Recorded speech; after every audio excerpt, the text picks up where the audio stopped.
Tucumán. Sí. ¿Qué año era? 1968. Tacorralo. Tacorralo, sí. La primera guerrilla peronista, porque una de las cosas que me gustaría decirte es que generalmente se llama izquierdista a todos aquellos que combaten un orden social injusto, y no está mal que así sea.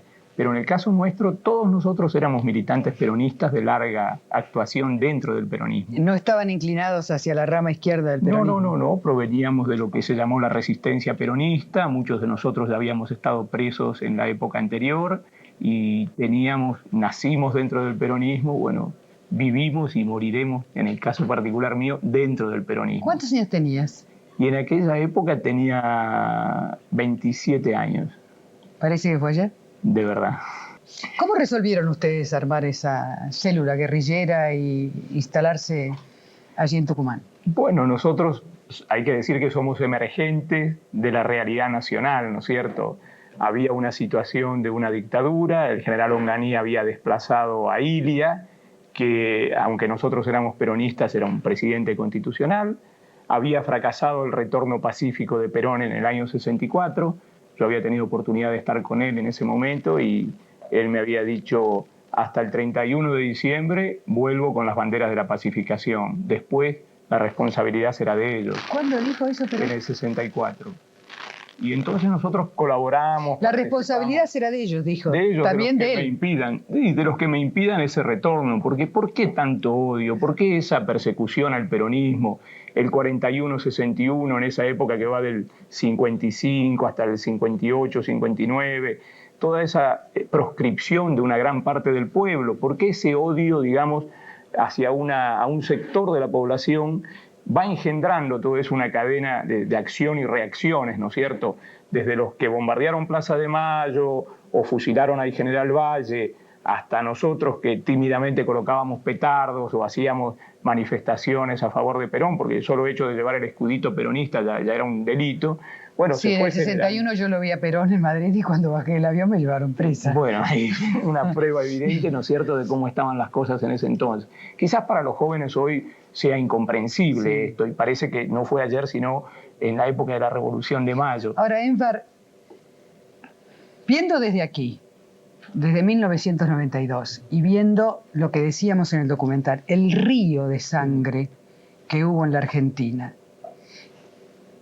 volviendo a 1968, ¿te hubieras puesto con las armas en la mano para luchar? Mira, es difícil, pero yo creo que sí, porque en realidad nosotros nos sublevamos contra una dictadura militar, no contra un gobierno constitucional.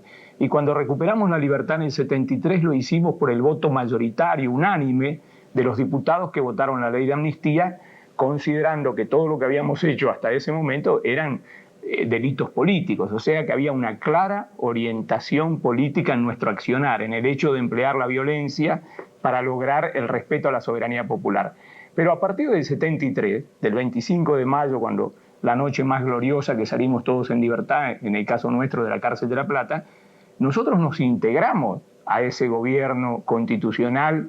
Al proceso democrático. Y trabajamos. ¿Qué pasó en el 76? Lamentablemente algunos otros grupos no entendieron esta postura y entonces continuaron. ¿Eso fue también porque Perón le llamó imberbes y los echó de la plaza? No creo que fue por eso, sino porque había una lógica de usar las armas para obtener fines, digamos, y como vos tenías un grupo armado y eras poderoso y tenías una organización y tenías millones de dólares o lo que sea, te sentías que podías imponerle al propio Perón, nada menos, en una falta de respeto absoluto. ¿No? ¿Vos te estás refiriendo a los montoneros? A los montoneros y a otros grupos también, el Ejército Revolucionario del Pueblo, etcétera, que cometieron ese error garrafal, estratégico, y por supuesto no eludo la responsabilidad que tuvo también la extrema derecha de López Rega, de Osinde y de todos esos que, so pretexto de protegerlo a Perón, comenzaron una caza de militantes y asesinaron a nuestros compañeros.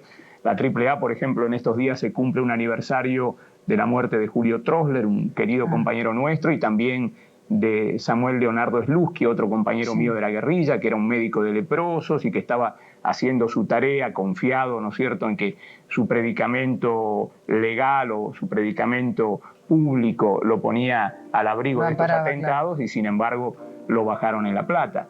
Entonces, creo que habría que hacer esa diferencia. Una violencia que estaba justificada de alguna manera como reacción ante una situación de dictadura. Y después otra incomprensible, habrá que preguntarle a los responsables de esos grupos, ¿no es cierto?, por qué siguieron utilizándola cuando el pueblo había logrado su máximo Bueno, la objetivo. punta estaba un poco en lo que decías hace un instante, ¿no? El poder y el dinero.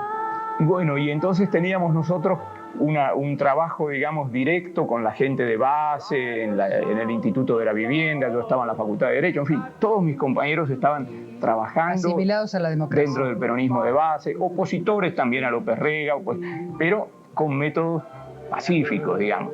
Y después en el 76 vino este terrorismo de Estado que cegó la vida de 30.000 personas, que hizo desaparecer a niños, que no pueden ser acusados de nada, ¿no es cierto? Y esta monstruosidad que ha hecho que hoy en día la actividad política para los jóvenes sea como algo feo, sucio, le tienen con miedo además. Claro, con miedo. Y entonces, qué lindo sería, viendo hoy ese año 68 que parece tan distante, que no sé, que el mensaje de que un grupo de jóvenes fue capaz de alzarse en armas, sabiendo que arriesgaba su vida, su libertad, su integridad física, etc. Bueno, eso sería lindo para vos. A mí no me gusta ver a los jóvenes con armas en la mano, porque siempre los por barren. supuesto, hoy sería lo anacrónico y sería lo contraproducente, porque dentro de la democracia hay que ayudar a cimentarla, aunque estamos en contra, ¿no es cierto?, del proyecto menemista, pero hay que disentir, hay que construir desde las bases, en fin, cambiar la situación con métodos pacíficos. Gracias, Inbar.